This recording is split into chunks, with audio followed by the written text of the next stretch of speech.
Hola, soy Elizabeth.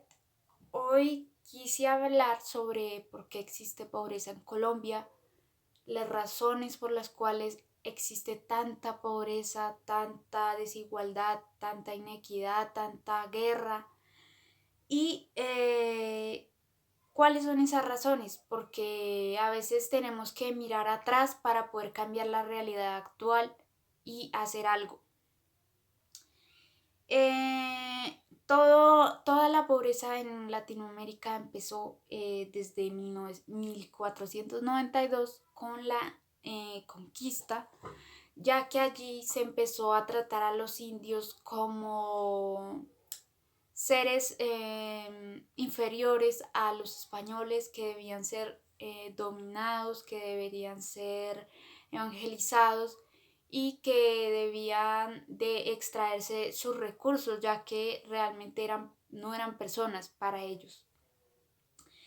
Entonces allí empieza a ver el fenómeno de la esclavitud en los indígenas y en el fenómeno de la superioridad de raza, porque eran los españoles contra los indígenas, era pues la necesidad de extraer recursos con la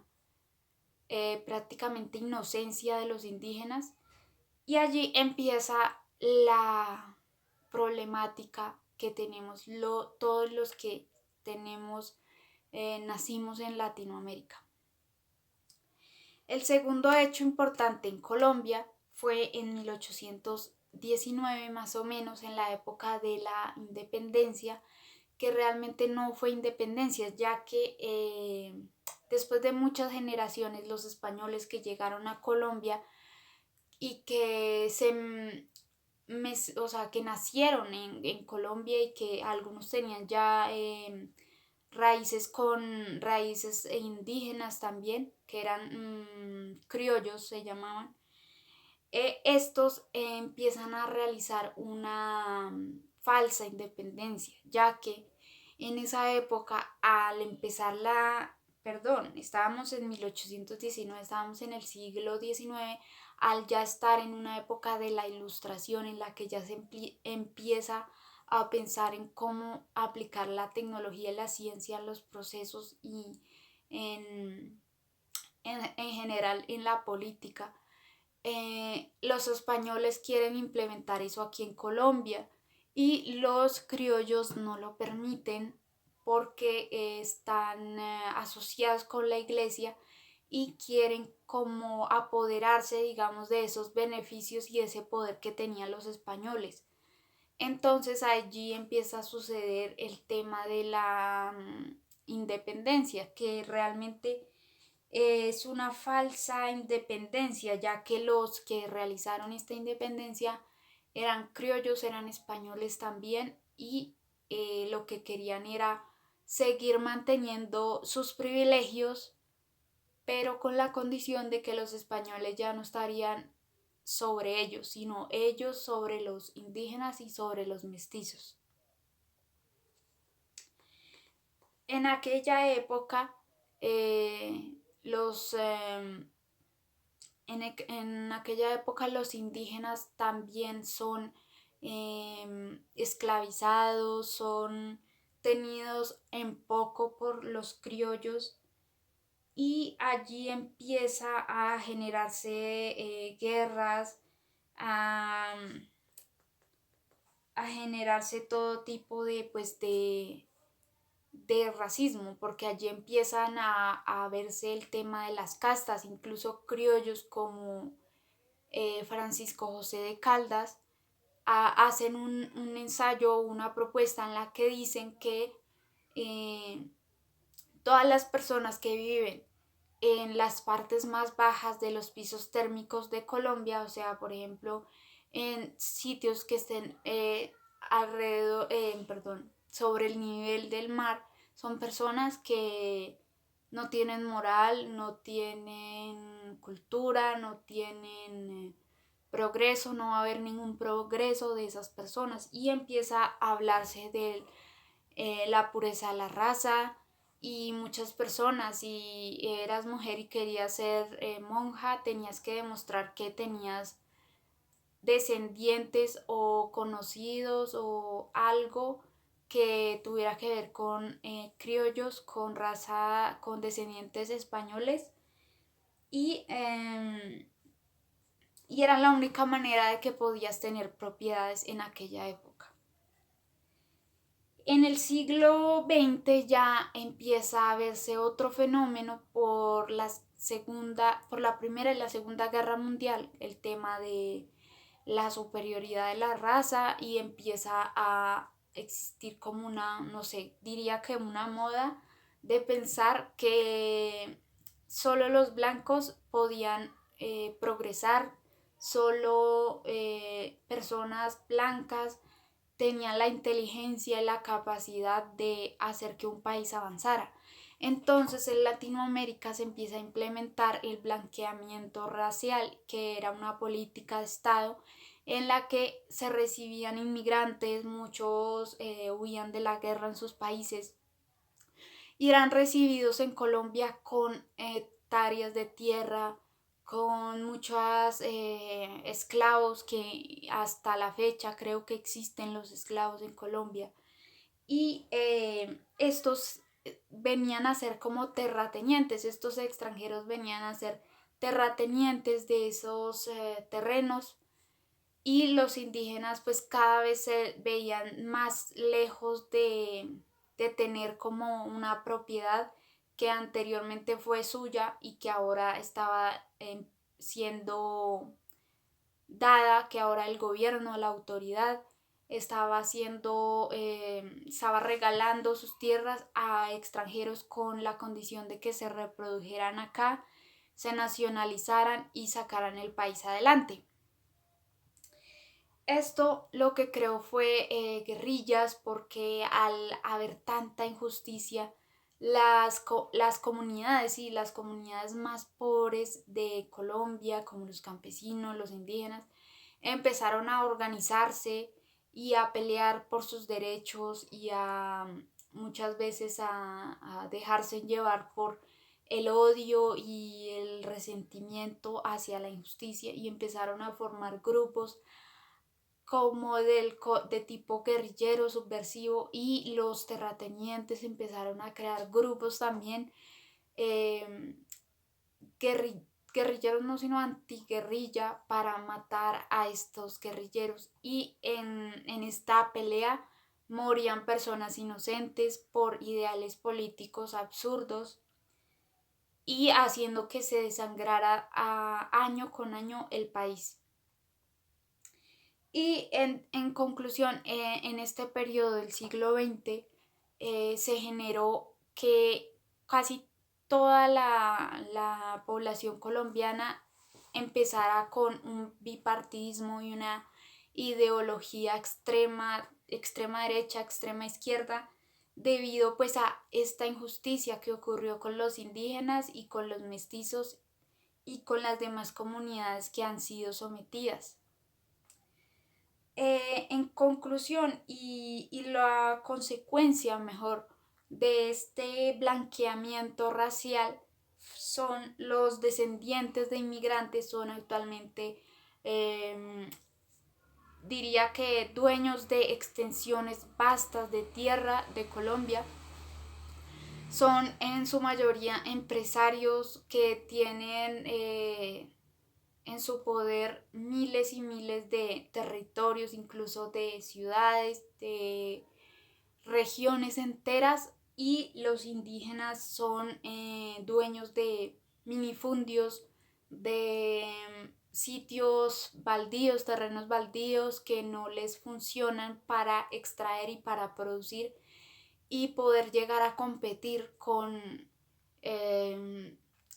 con otros ganaderos que fueron terratenientes y que tienen vastas hectáreas de tierra. Entonces, estos empresarios y estos terratenientes ahora son las personas que deciden quién va a mandar en política, deciden quién va a ser el presidente. De hecho, muchos de estas descendientes de estos terratenientes extranjeros están en la política y son los que crean proyectos de ley, son los que